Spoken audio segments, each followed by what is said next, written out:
Ok. Allora, buonasera, benvenuti agli amici della nostra brillante scrittrice e benvenuti agli ospiti della Bruca.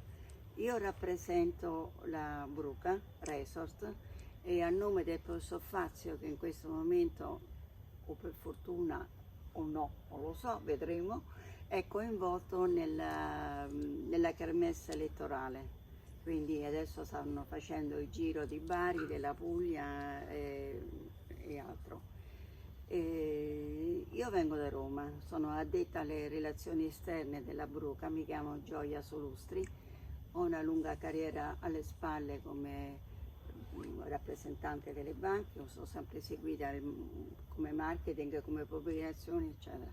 E devo dire che venendo qui in Calabria, io sono ammirata dalla Calabria, dalla terra calabrese e dai calabresi.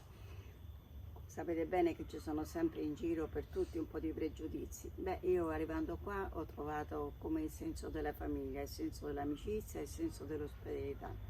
Quindi sono molto orgogliosa di essere qui a rappresentare il professor Fazio, il quale si scusa, ma di fronte a un dovere così come quello elettorale non si è potuto esimere. Poi sicuramente avrà occasione alla nostra bella brava Sabatina di avere poi l'occasione di parlarsi insieme. Il libro non ho avuto la possibilità di leggerlo, quindi adesso faccio un po' di domande perché sono molto interessata, perché gli origami lo so bene, c'è anche un ricordo storico non proprio ai tempi non eri nata, ai tempi di Sindona era famoso, faceva tutti gli origami, li metteva su tutti i tavolini delle varie scrivanie. Quindi com'è nata questa? Posso fare io la prima domanda? Poi volevo presentare innanzitutto il dottor Ligurzi, che rappresenta L'Eproloco dell'Alto Tirreno. Questa serata è il primo evento di una lunga serie, speriamo meno battagliata di questa, ma sicuramente sarà un successo il libro perché è quello che conta alla fine. Di un percorso culturale che attraverso proprio la nostra struttura della Bruca speriamo, insomma, sicuramente sarà sempre in prima linea. Il professor Fazio da sempre ha seguito, voi lo conoscete tutti credo, quindi una storia alle spalle, un percorso culturale, una passione per questa terra. E quindi questo è il primo evento e sono sicura che Sabatina sarà un grande successo. Grazie. Posso fare io e il dottor Ligurzi? Sì, allora io faccio soltanto, Laura, innanzitutto è un grande onore essere qui stasera, soprattutto a nome dell'Eproloco dell'Alto Tirreno Cosentino che rappresento, sì, essendo il presidente del consorzio della Riviera dei Cedri dell'Alto Tirreno Cosentino, se non che essendo anche presidente della Proloco di Scalea, e grazie a questo ho conosciuto l'autrice appunto Sabatina Napolitano, con la quale già abbiamo fatto una presentazione a Scalea insieme al comune appunto di questo libro estremamente interessante. sì. Come diceva Gioia, appunto, questo qua è l'inizio di un percorso fortemente voluto da diciamo così, un mecenate come il professore Fazio e la struttura dell'Umbri Cosenza, soprattutto da parte del presidente del dottor Antonello Grossolavalle, il dottor Messina qui per la struttura e appunto il professore Fazio.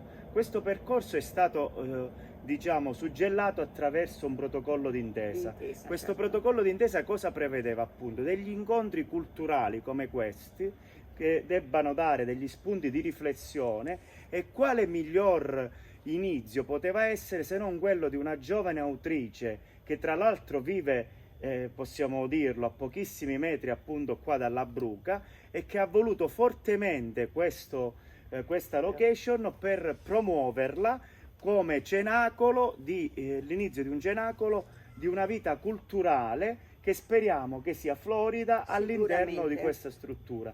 come abbiamo visto che il professore è preso da mille cose, anche adesso si è buttato in questa vicenda politica, solo per questo non è potuto essere qui con noi stasera. Mi ringrazia, si scusa. E tra l'altro anche il dottor Grossolavalle, il presidente Umbli, che ha chiamato la stessa Sabatino, ha voluto fortemente la presentazione di questo libro, soltanto per dei motivi istituzionali non è qui stasera.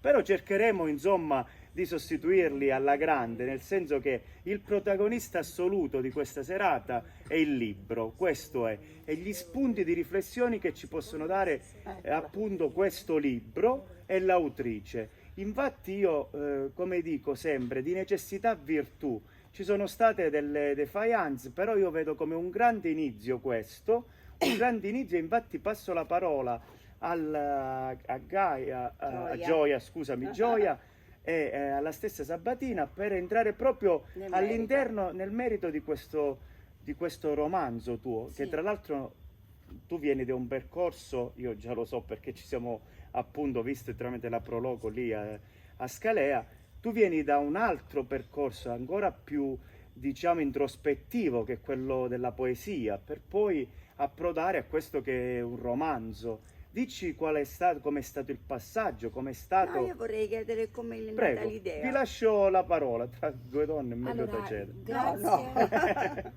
Grazie prima di tutto a tutte le persone che sono venute qui, grazie ai miei amici, grazie Salvatore, grazie signora Gioia, Ledo del lei, però... No dai, non mi fai sentire. Allora, per me è un grande onore essere qui perché la Bruca Resort è effettivamente un luogo di riferimento per il territorio. Sì, effettivamente io abito qua vicino, quindi è doppiamente un onore essere qui. L'occasione è quella di presentare il romanzo. Il romanzo fortunatamente è attraccato alla Riviera dei Cedri perché è stato reperito dalle librerie Basile, quindi c'è fisicamente nel luogo.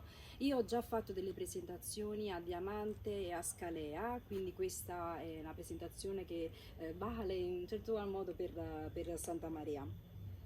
Anche se noi avevamo organizzato con Angelo Adducci, che salutiamo, però lui avendo dei problemi non abbiamo potuto coinvolgerlo. È stato soltanto rimandato, sarà soltanto rimandato. Allora sì, il romanzo in questione è un romanzo edito per un editore che si occupa principalmente di poesia, è un romanzo esordio, quindi un'opera prima. Il romanzo è ambientato in una città finzionale dal titolo Itac. Io ho voluto riprendere anche Itaca di Ulisse, così come Itaca, l'università in cui ha lavorato Nabokov, perché sono un'appassionata della letteratura di Nabokov. In questa realtà finzionale si sviluppa un mondo utopico a riflesso sociale, quindi il romanzo può essere anche inserito in un contesto sociale. Noi non facciamo politica, quindi in questo momento tendo a sottolineare che il romanzo non sarà un emblema politico, ma si tratta di letteratura, anche se la letteratura è politica e società. Lo è sempre stato. Questo romanzo quindi ha origine nella scrittura, nella tecnica, da diversi anni fa che ho ipotizzato di scrivere un romanzo e ho fatto un passaggio, ho trasformato la ispirazione poetica in una ispirazione più narrativa. Quindi sì, poi ho iniziato a sentirmi scrittrice, quindi ho anche scritto un secondo romanzo che si chiama Parole e carte. Questo primo romanzo però mi rimarrà sempre nel cuore perché è un gioiello. Sì, poi lo stile che ho utilizzato è uno stile diverso, non è uno stile commerciale, è uno stile più ricercato e volevo proprio cominciare con una perla, volevo fare questo passaggio delicato, questo atterraggio morbido dalla poesia al romanzo vero e proprio. Il romanzo ha come protagonista una donna che si chiama Olga. Olga è una giornalista, sì. È appena andata via. Non sapevo di questo, quindi... No, in realtà io ho preso il nome Olga da un racconto di Nabokov, lui ha scritto vari racconti, però c'è una raccolta che Adelphi ha intitolato La Veneziana e altri racconti, e all'interno di questa raccolta c'è proprio una storia dedicata ad Olga. E anche perché Olga era un nome in uso, un nome russo in uso per le donne, e quindi Nabokov utilizzava molto spesso questo nome nei suoi romanzi. Anche in altre prove lui ha chiamato le donne Olga, e quindi mi piaceva sì, pensare alla protagonista con questo nome. Olga è una giornalista e una bibliotecaria. Lei cresce orfana dei genitori e ad appena 7 anni li perde, quindi resta in questa grande villa con i nonni. I nonni sono dei tipi strampalati, quindi il nonno la invoglia a scrivere dei sogni su dei fogli di origami. Questi sogni poi venivano trasformati in origami veri e propri, quindi in gru, in farfalle, negli origami quelli soliti che si fanno facilmente con le mani, perché poi l'arte dell'origami è veramente complessa. Poi io sono andata a studiarla per bene, quindi ci sono anche degli studi di fisica verso l'università, quindi, però quelli molto semplici venivano poi lasciati andare alla corrente come buon auspicio. Come se venissero poi abbandonati alla provvidenza e in qualche modo si venissero ad avverare. Questo fa il nonno, mentre la nonna è un'ambientalista, è una convinta delle sue idee, e quindi lei prende un po' del nonno, un po' della nonna e cresce svampita, però non priva di ideali. Ecco, lei vuole imprimere quello che lei desidera nella società di Ithac. Quindi già da piccolina, già dal liceo, lei crea questo giornale che si chiama appunto Origami, il sogno di carta. Poi questo giornale dalle medie continua ad andare avanti, e fin tanto che diventa proprio un magazine dal titolo Origami, che si occupa anche di reportage descrittivi, di storia, di cultura, di paesaggistica, quindi sì, lei si uno sguardo nella vita, nel mondo. sì, si afferma con questo giornale, e nel frattempo lavora anche in questa grossa biblioteca, che alla fine è il luogo principale per eccellenza di questo romanzo Origami, perché poi Origami ha ad altri luoghi su cui orbitano i personaggi, come un orfanotrofio dove vengono accolti dei bambini che sono vittime del terrorismo. Quindi quello che oggi dovrebbero essere le case famiglia, però io ho voluto riprendere proprio quella che è la struttura dell'orfanotrofio. Quindi i bambini che avevano i problemi che derivavano dai paesi di origine, li lasciavano andare, facevano in modo che si trasformassero ad Ithac. Quindi è un tema quanto mai attuale, perché Sì, sta riprendendo un po' la vita nostra di questi tempi anche. Sì, poi per quanto riguarda la tematica della famiglia, mi sono interessata anche della sterilità e dell'adozione, che tratto nel romanzo. Olga è un personaggio strampalato, perché lei ha anche un amante e un amico immaginario. L'amica immaginaria si chiama Rossana e l'amante immaginario è Emilio. Quindi lei, prima di prendere delle decisioni, chiede sempre a queste due figure, chiede il parere, anche se loro non ne danno un parere spesso lecito, non le suggeriscono cose che si potrebbero intendere nel lecito, che si possono fare. Molto spesso le indica addirittura di uccidere il marito, quindi è una situazione un po' che sviscera le ombre di ogni donna, le ombre che possono sviluppare le donne, perché lei è una donna intellettuale. E sì, mi è piaciuto caratterizzare Olga come protagonista del primo romanzo, perché per esempio nel secondo romanzo i protagonisti non c'è una protagonista donna, ma si tratta di due uomini. E questo romanzo è scritto dal punto di vista tecnico in terza persona. Tutti quanti mi hanno detto una terza persona è Posso stata... chiedere perché? Sì. Per estraniarsi un pochino dalle vicende? Allora Gioia, io ho seguito molto l'ispirazione interiore, quindi sentivo che io desideravo scrivere in terza persona. Perché la terza persona, molti mi hanno detto guarda che coraggiosa come scelta perché la terza persona è difficile, Certo, non è caratterizzante. ha meno presa. Poi per il gusto anche contemporaneo, il gusto contemporaneo chiede la prima persona, chiede quello che Nabokov intendeva i romanzi epistolari.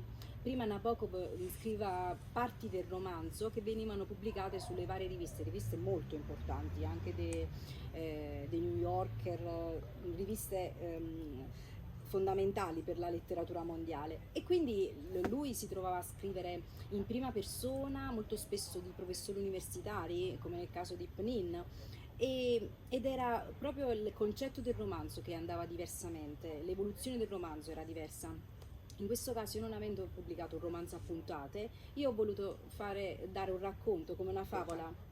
Hai collegato tutti i vari momenti. Sì, perché poi i personaggi sono tanti, sono tutti impiegati che ruotano intorno a questa biblioteca su 3 piani che da fuori sembra moderna, però all'interno è molto gotica, quindi addirittura i candelabri, le tende proprio di cotone, quelle là lunghe, alte, quindi sì, in effetti è una biblioteca grottesca. Allora, io già l'altra volta hai trattato questo argomento, ma per diciamo chi è che non c'era, quindi non l'ha saputo. Partendo dal presupposto che tu, come ci hai accennato, questo non ha niente di autobiografico, questo tuo libro, però nel personaggio vediamo molto, sapendo la tua, diciamo, la tua storia culturale, che ti interessi appunto del sociale, di questi vari argomenti.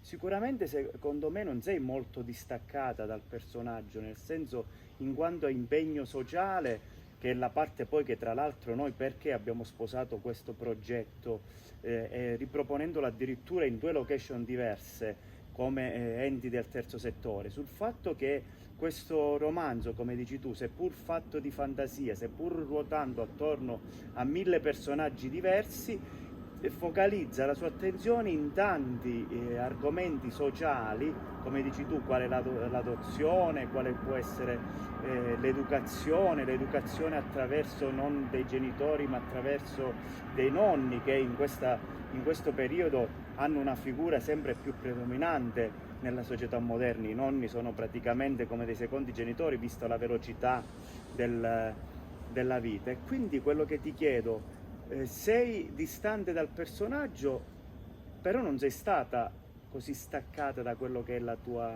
il tuo modo di essere. Sì, allora si parla spesso del romanzo, se il romanzo è finzionale, è autofiction, è un romanzo di matrice autobiografica. In realtà io credo, avendo scritto poi anche il secondo romanzo, che tutti i personaggi hanno un po' dello scrittore.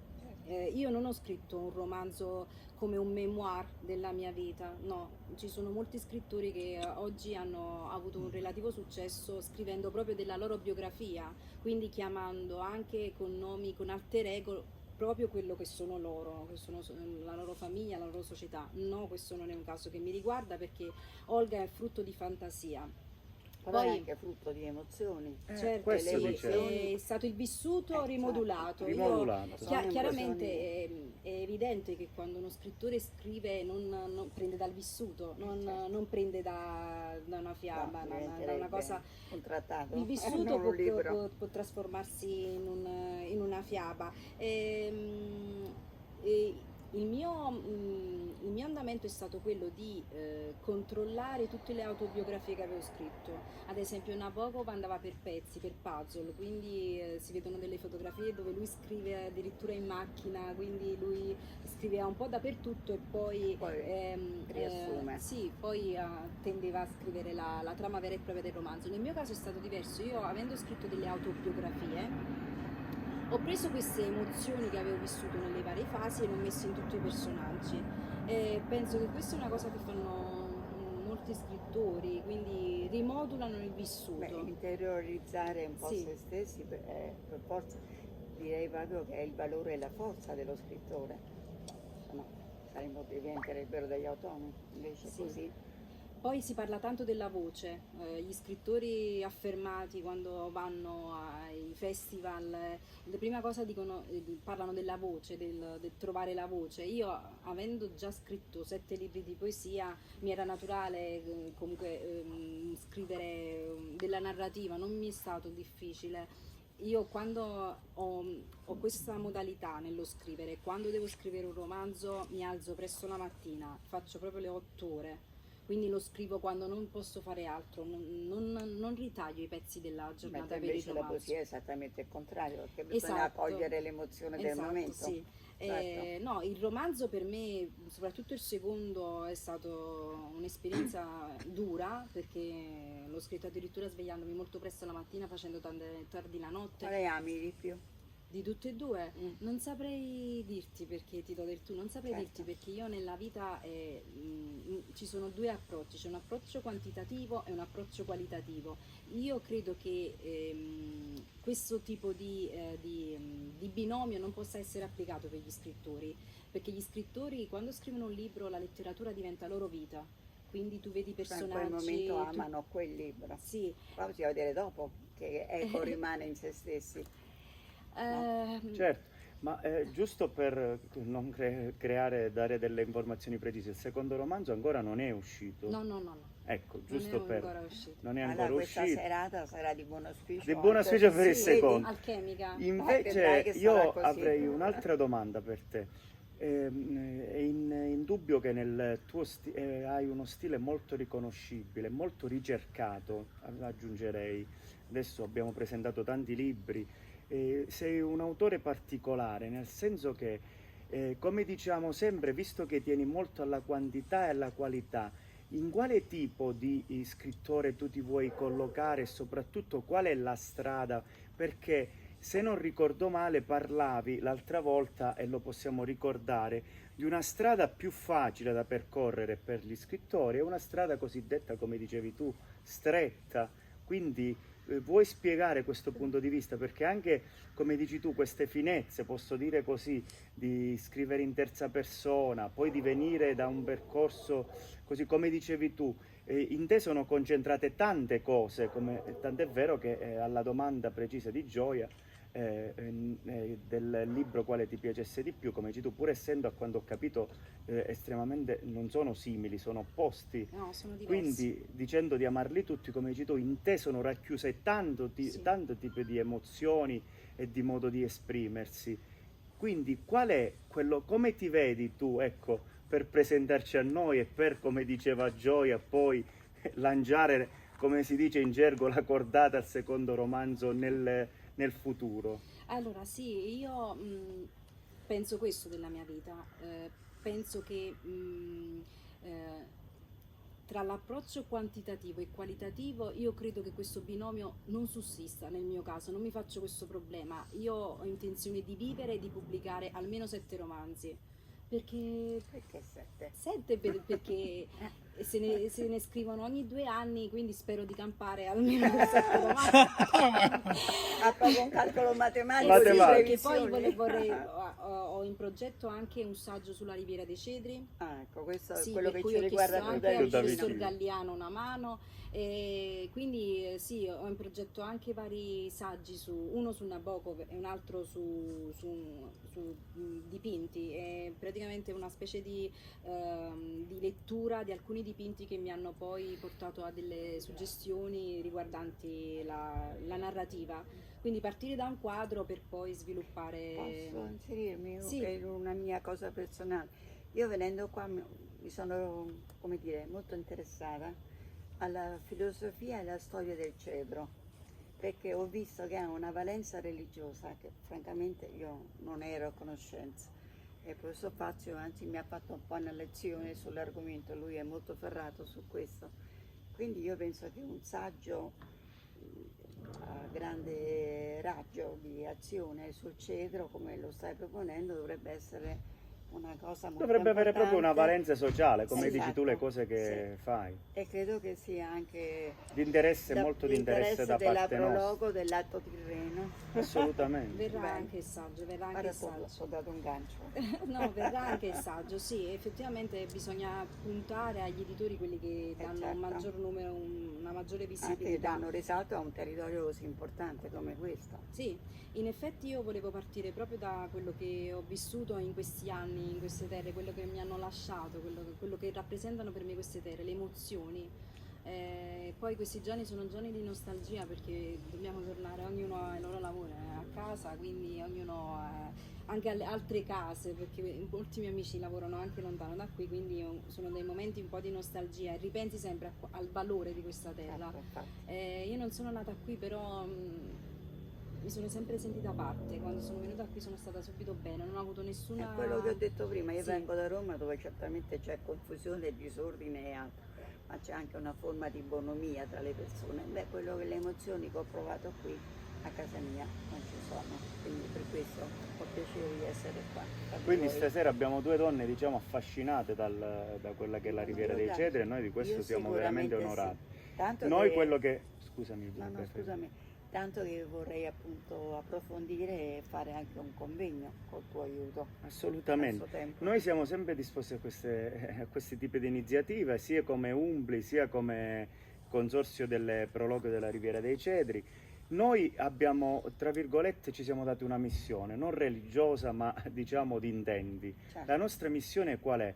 Noi siamo convinti che questo territorio sia stato ampiamente sfruttato, Sottovalutato. no, sfruttato Da e questo da non lo questo è sfruttato nel modo errato. Da questo è venuto fuori il fatto di sottovalutarlo sotto molti aspetti, soprattutto quello culturale. Se si avvicina le persone, come dicevamo già l'altra sera, alla cultura, a questi momenti di riflessione, sicuramente verranno fuori delle idee che faranno rivalutare quella che è la nostra riviera e quella che sono le nostre eccellenze, perché parliamoci chiaro, la Bruca dove ci troviamo adesso è un posto Un'eccellenza, fantastico, è una certo. di queste eccellenze. L'Autrice come dici tu, come dicevamo, è una delle eccellenze del territorio che sta a due passi da qua. Questo deve essere il nostro intento, e soprattutto, permettetemi, avvicinare le persone alla lettura. Adesso giustamente vi svelo giusto un retroscena. Prima di venire, giustamente Sabatina aveva portato un libro, dice omaggio un libro a Gioia. Dice non è quello sottolineato, ma è bello vivere un libro. Cosa c'è di più bello? Guarda, Sì. adesso il libro che lo sta Sottolineare vuol dire sottolineare, vivere in soffermarsi quel momento, esatto. e vivere quei momenti. Certo. Secondo me questo da questo Io punto vorrei di vista... quell'altro, se me lo consenti. No, vabbè, questo è tutto sottolineato perché proprio la mia copia è Questa è quella una che ho visione portato sempre. intimista del libro. Eh no? sì, è sempre quello Assolutamente. che ho portato con me, perché poi il libro veramente è pieno di riferimenti, ci sono riferimenti al casino, ci sono riferimenti a Mosca, a Bruxelles, perché chiaramente Itac è un luogo funzionale, però è inserito È nella ancorato a una realtà, una certo. realtà. Tant'è vero che alle volte ho parlato di realismo magico, proprio Garcia Marquez, Buzzati, Allende, quindi sì, c'è una componente più fantastica che si incrocia però al mondo reale. E sì, io per il secondo romanzo